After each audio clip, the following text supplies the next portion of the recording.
تو میں یہ عرض کر رہا تھا کہ زاویہ باوجود اس کے کہ یہ اصل زاویہ نہیں ہے، لیکن اس کی خوبی، اس کی اسپرٹ ویسی ہی رکھنے کی کوشش کی گئی ہے۔ اسپرٹ سے یاد آیا کہ اورنگزیب عالمگیر کے دربار میں ایک بہروپی آیا۔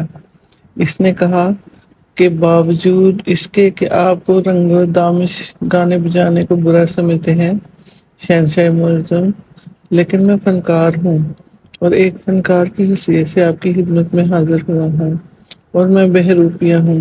میرا نام کندن بہروپیہ ہے، اور میں ایک ایسا بہروپ بدل سکتا ہوں کہ شہنشاہ معظم، جن کو اپنے تبحیر علمی پہ بڑا ناز ہے، دھوکا کھا سکتے ہیں، اور میں گچا دے کے بڑی کامیابی کے ساتھ نکل جاتا ہوں۔ اورنگزیب عالمگیر نے کہا، یہ بات تو ذی اوقات ہے، میں شکار کو بھی کار بیکار سمجھتا ہوں۔ یہ تم جو چیز میرے پاس لائے ہو، اس کو میں کوئی اہمیت نہیں دیتا۔ اس نے کہا، نہیں صاحب، ہاتھ کنگن کو آرسی کیا، آپ اتنے بڑے شہنشاہ ہیں اور دانش میں اپنا جواب نہیں رکھتے۔ میں بیس بدلوں گا، آپ پہچان کر دکھائیے۔ تو انہوں نے کہا، منظور ہے۔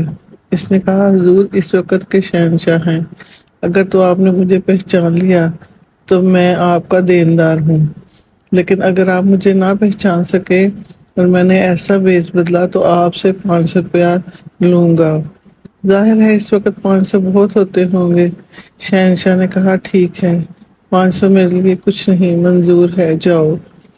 تو وہ شرط طے کر کے چلا گیا، اور پھر سوچنے لگا، گھر جا کر بھی پریشان ہوا کہ میں شہی میں ایسی شرطیں بد کر آیا ہوں، میں ایسا کون سا روپ دھاروں کہ بادشاہ کو پتہ نہ چلے۔ پھرتا پھراتا، تحقیق و تفتیش کرتا، لوگوں سے پتہ چلا اورنگزیب ساؤتھ انڈیا میں مرہٹوں اور بیمنیوں کی سلطنتوں پہ اکثر حملے کیا کرتا تھا۔ انہوں نے کہا، یہ سال چھوڑ کے اگلے سال پھر ان پہ حملے کرے گا۔ یہ خبر بہروپیے کو، جو واقع نگار تھے، انہوں نے بتائی۔ اس نے کہا، ٹھیک ہے۔ چنانچہ وہ یہاں سے باپیادہ سفر کرتا ہوا اس مقام پہ پہنچ گیا جہاں بہمنی سلطنت تھی۔ وہاں جا کر اس نے ایک بزرگ کا روپ دھار لیا، داڑھی بڑھا لی، سبز کپڑے پہن لیے، بڑے بڑے منکے گلے میں ڈال لیے، اور اللہ کی یاد میں ایسا مستغرق ہوا کہ بڑی دیر تک لوگ بہت دور دور تک اس کے سحر میں مبتلا ہوتے رہے۔ ارد گرد کے جو لوگ تھے وہ بابا پیر کی محبت میں گرفتار ہو گئے۔ لوگ آنے لگے اور طرح طرح کے چڑھاوے چڑھانے لگے، جیسا کہ ہمارے ہاں رواج ہے۔ دور دور تک اس کا نام آنے لگا، لیکن وہ بڑی استقامت کے ساتھ سال بھر اسی ریاضت میں مصروف رہا، اور جو بزرگ کیا کرتے ہیں۔ 1 سال کے بعد جب اپنا لاؤ لشکر لے کے اورنگزیب عالمگیر ساؤتھ انڈیا پہنچا اور پڑاؤ ڈالا تو تھوڑا سا خوفزدہ تھا۔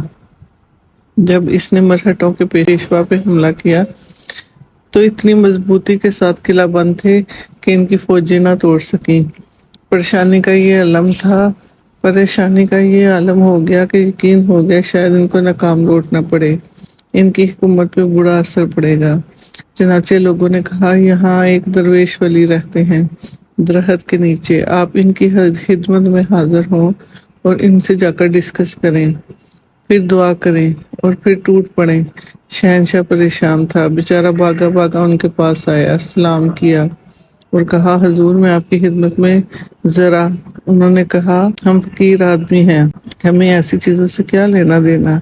شہنشاہ نے کہا، نہیں، عالم اسلام پہ بڑا مشکل وقت ہے، ایسے انسان بہانے کیا کرتا ہے، آپ ہماری مدد کریں، میں کل اس قلعے پر حملہ کرنا چاہتا ہوں۔ تو فقیر نے فرمایا، کل نہیں، کل مت کرنا، پرسوں کریں، پرسوں بعد از نماز ظہر۔ اورنگزیب نے کہا، جی اچھا۔ چنانچہ اس نے بعد از نماز ظہر جو حملہ کیا، ایسے زور کا اور جذبے سے کیا کہ پیچھے فقیر کی دعا تھی، اور ایسی دعا کہ وہ قلعہ ٹوٹ گیا اور فتح ہو گیا۔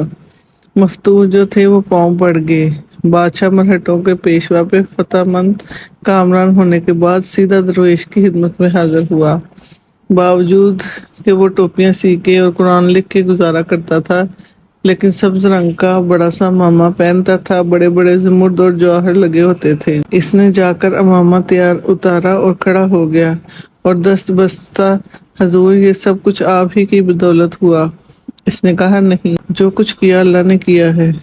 انہوں نے کہا کہ آپ کی خدمت میں جو کچھ پیش کرنا چاہتا ہوں۔ حضور درویش سے کہا نہیں، ہم فقیر لوگ ہیں۔ اس نے کہا کہ 2 پرگنے کی معافی، 2 بڑے قصبے، اتنے بڑے جتنے آپ کے اکاڑا اور پتوں کی ہیں، ان کو دیتا ہوں، اور زمین اور آئندہ 5 پشتوں کے لیے ہر طرح کی معافی۔ اس نے کہا بابا یہ ہمارے کس کام کی چیزیں ہیں، ہم تو فقیر لوگ ہیں، تیری بڑی مہربانی۔ اورنگزیب نے بڑا زور لگایا لیکن وہ نہیں مانا۔ بادشاہ مایوس ہو کے واپس آ گیا۔ اس نے اپنے تخت کے اوپر مطمئن ہو کے اپنا نیا فرمان جاری کیا۔ جب شہنشاہ فرمان جاری کر رہا تھا، عین اس وقت کندن بہروپیہ اسی طرح من کے پہنا ہوا شہنشاہ سے کہا حضور آپ یہاں کیوں تشریف لائے ہیں؟ آپ مجھے حکم دیتے، میں آپ کی خدمت میں حاضر ہوتا۔ کندن نے کہا نہیں شہنشاہ معظم، اب یہ ہمارا فرض تھا، ہم آپ کی خدمت میں حاضر ہوتے۔ تو جناب علی میں کندن بہروپیہ ہوں، میرے 500 روپے مجھے عنایت فرمائیں۔ اس نے کہا تم وہ ہو؟ اس نے کہا جی ہاں میں وہی ہوں، تو آج سے 1.5 برس پہلے آپ سے وعدہ کر کے گیا تھا۔ اورنگزیب نے کہا 500 روپے دینے میں مجھے تو کوئی اعتراض نہیں، میں آپ سے پوچھتا ہوں جب میں نے آپ کو 2 پرگنے اور 2 قصبے کی معافی دی تھی تو آپ کے نام اتنی زمین کر دی تھی جس میں آپ کی 7 پشتوں کو رعایت دی تھی، اور میری مملکت میں جہاں چاہیں جس طرح چاہیں رہیں، آپ نے اس وقت کیوں انکار کر دیا؟